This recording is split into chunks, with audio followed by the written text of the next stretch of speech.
पहाट झाली होती. साधारण 5:30 वाजले असावे. सातारा जिल्ह्यातील मान तालुक्यात असणाऱ्या शिरोळी गावात जगदाळे यांच्या दारात अचानक कुत्री भुकू लागली.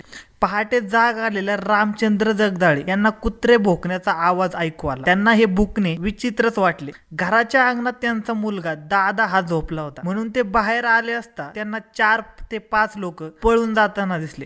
त्यांचा मुलगा मात्र अजूनही शांतपणे झोपलेला होता. या एवढ्या मोठ्या आवाजाने आणि माणसाच्या चाहुलीने दादा कसा उठला नाही म्हणून ते आपल्या मुलाजवळ गेले असता त्यांचा मुलगा रक्तबंबाळ झालेला दिसून आला. सकाळचे 6 वाजले होते. नुकताच उजेड पडू लागला होता. त्या प्रकाशात त्यांना आपल्या मुलाची रक्तबंबाळ झालेली अवस्था दिसली, म्हणून ते ओरडत ओरडत घरात गेले. आपलं पोरग कोणीतरी मारलं ग, असे म्हणत आपल्या बायकोला व मुलीला त्यांनी उठवलं. रामचंद्र यांच्या ओरडण्याने त्यांची झोप उडाली आणि ते बाहेर आले. पोरग रक्तबंबाळ झालं हे ऐकून ते बाहेर अंगणात आले, पण अंधुकच्या प्रकाशात नेमकं काय झालं हे समजून आले नाही. त्यांनी बाहेरची लाईट लावण्याचा प्रयत्न केला, पण तो बल्ब त्या ठिकाणी नव्हता. तो कुणीतरी बाजूला काढून ठेवला होता. दादा जगदाळे जवळ असलेला मोबाईलही मिळून आला नाही. एकंदरीत ते 4-5 लोक पळून जाताना रामचंद्र जगदाळे यांना दिसले होते. ते 4-5 गडी बहुतेक दरोडा टाकण्यासाठी आले असावेत. त्यासाठी त्यांनी बल्ब काढून बाजूला ठेवला असावा. तसेच दादा जगदाळे याचा मोबाईल त्यांनीच पळवला असावा. पण कुत्र्याच्या भुकण्याने आणि दार उघडून रामचंद्र जगदाळे बाहेर आल्याची चाहूल लागल्याने त्या लोकांनी तिथून पळ काढला असावा, असा अंदाज रामचंद्र जगदाळे यांनी काढला. परंतु यामध्ये त्यांचा मुलगा मात्र मारला गेला होता. आपल्या मुलाला दरोडेखोरांनीच मारले होते हे पाहून आई मोठमोठ्याने रडू लागली. तिच्या सुरात दादा जगदाळेची बहीण ही सूर मिसळू लागली होती. जेव्हा शेजारी पाजाऱ्यांना जाग आली तीही त्याच्या घराजवळ पळतच आली. ही घटना गावचे पोलीस पाटील मधुकर देवकर यांच्या कानावर गेली आणि त्यांनी घटनास्थळी धाव घेतली. घटनेची खात्री होताच त्यांनी देवडी पोलीस ठाण्यात ही घटना फोनवरून कळवली. देवडी पोलीस स्टेशनचे सहाय्यक पोलीस निरीक्षक यांनी याबाबत उपविभागीय पोलीस अधिकारी यांना कळवले. त्यानंतर ते स्वतः महिला उपनिरीक्षक आणि इतर पोलीस कर्मचाऱ्यासमवेत घटनास्थळी पोहोचले. घटनास्थळाची आणि मृतदेहाची पाहणी करून त्यांनी मैताच्या घरच्या लोकांकडून माहिती घेतली. तेव्हा मय दादा रामचंद्र जगदाळे वय 35 वर्ष याचे वडील रामचंद्र ज्ञानू जगदाळे यांनी घडलेले सर्व हकीकत सविस्तरपणे सांगितली. पहाटे कुत्री जोरात भुंकू लागल्याने मी बाहेर येऊन पाहिले तर 4-5 लोक पळत असल्याचे मला दिसून आले. तसेच आपला मुलगाही रक्तबंबाळ अवस्थेत दिसून आला. बाहेरचा बल्ब काढून ठेवला होता. मुलाच्या मोबाईल जवळ त्याच्याजवळ नव्हता, अशी माहिती पोलिसांना रामचंद्र जगदाळे यांनी दिली. एकंदरीत या माहितीवरून दरोड्याचा प्लॅन जरी फसला असला तरी एकाचा नाहक बळी गेल्याचे पोलिसांना समजून आले. त्या दृष्टीने त्यांनी मृतदेहाची पाहणी केली, परंतु मृतकाचे वडील सांगतात तसे काहीही त्यांना आढळून येत नव्हते. आजूबाजूला कुत्र्याच्या पायाचे ठसे इतकेच नव्हे तर 4-5 जण पळत गेल्याचेही दिसून येत नव्हते. पोलिसांना वेगळी शंका येऊ लागली. त्यांनी मृतकाच्या मोबाईल बाबत विचारले असता तोही गायब असल्याचे रामचंद्र जगदाळे यांनी सांगितले.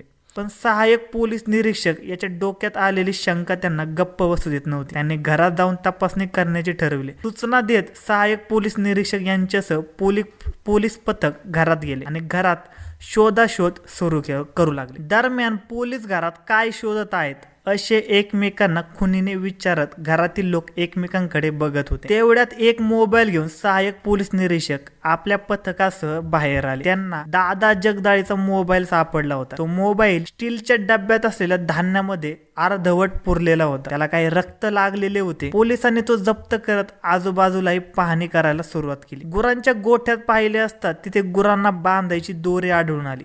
तिच्यावरही रक्ताचे डाग दिसून आल्याने त्यांनी दोरीही जप्त केली.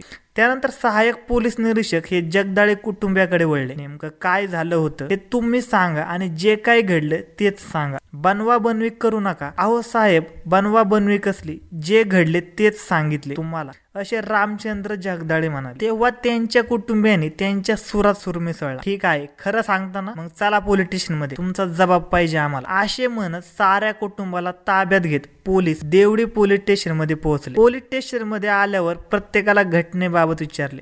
सगळे घडले होते ते सांगितले. पोलिसांना समजून चुकले की लोक काही सांगणार नाही. मग त्यांनी आपले कौशल्य वापरायला सुरुवात केली आणि थोड्याच वेळात जगदाळे कुटुंबाने आपला गुन्हा कबूल केला. आपल्या मुलाला मारण्याचा निर्णय जगदाळे कुटुंबाने का घेतला होता, अशी काय मजबुरी होती की त्यांनी मुलाला झोपेत असतानाच मारले. याविषयी जगदाळे कुटुंबाने पुढील प्रमाणे सारी हकीकत कथन केली। रामचंद्र जगदाळे यांना एकूण 3 अपत्ये होते, त्यापैकी 2 मुले आणि 1 मुलगी। मुलीचे लग्न झाले असून त्याच्या थोरल्या मुलाचेही लग्न झाले होते। थोरल्या मुलाला एक मुलगा आहे। काही वर्षांपूर्वी थोरला मुलगा मरण पावला होता। आता घरात वंशाचा दिवा म्हणून दादाकडे पाहिले जात होते, पण तो वंशाचा दिवा न होता अंधार बनून आला होता। दादा जगदाळे याला दारूचे व्यसन लागले होते। दिवसभर तो दारूच्या नशेत राहत असायचा। दारूच्या नशेत आपल्या आई वडिलांना शिवीगाळ करणे, मारहाण करणे इतकेच नव्हे तर दारूसाठी त्यांच्याकडे वारंवार पैसे मागणे आणि त्यासाठी घरच्या लोकांना त्रास देण्याचे तो काम करत होता। आपल्या आई वडिलांचा सांभाळ करण्याऐवजी तो आई वडिलांना शिव्या देणे, मारहाण करणे हे प्रकार करत असल्याने रामचंद्र जगदाळे आणि त्याची पत्नी कुसुम हे दोघेही वैतागले होते।